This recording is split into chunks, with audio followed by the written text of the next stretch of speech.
presented by Public Music Mathli। प्रेम से बोलिए सरस्वती मैया की।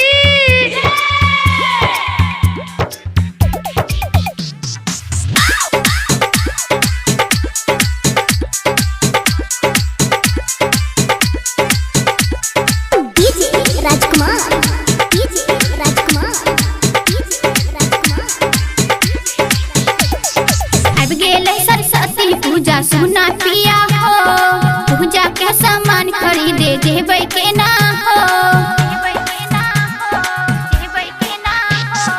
अब गेलै सरस्वती पूजा सुना पिया हो, पूजा के सामान खरीदे जेबै के ना हो।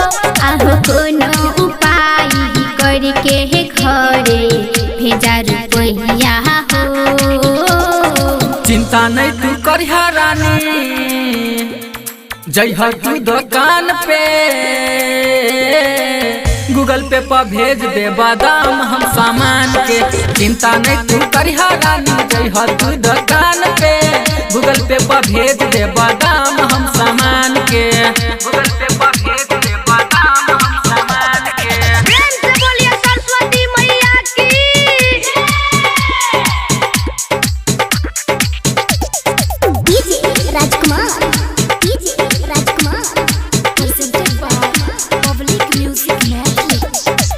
लाली चुनरिया फल फूल लेबै ही पूजा के थाल हो।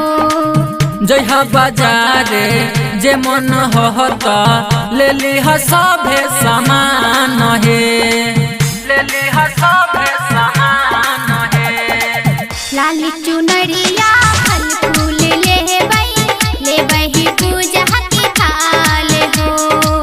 जइहा बाजारे जे मन होता ले लिहा सभे सामान हे। अब मैया के महिमा गुजे लगलै सगीर गाँव में। चिंता नहीं तू करिहा रानी, जइहा तू दुकान पे,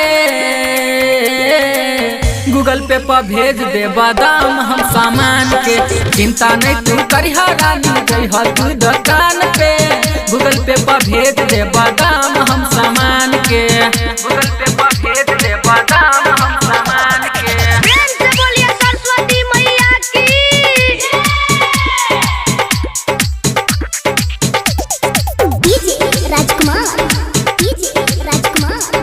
presented by Public Music Mathli। संगे पूजा कर बीमा के आजा पिया घर हो। यही से कर लबै दर्शन माँ के, करिहा वीडियो कॉल हे, करिहा वीडियो कॉल हे। संगे पूजा कर बीमा के आजा पिया घर हो। यही से कर लबै दर्शन माँ के, करिहा वीडियो कॉल हे। अब ममता मई माँ ज्ञान के देवी सरस्वती माँ हो। चिंता नहीं तू करिहा रानी, जइहा तू दुकान पे, गूगल पे पर भेज दे बादाम हम सामान के।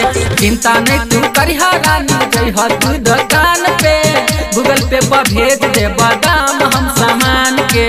गूगल पे पर भेज दे बादाम हम सामान के। Recording studio public music Dudhpura बाजार।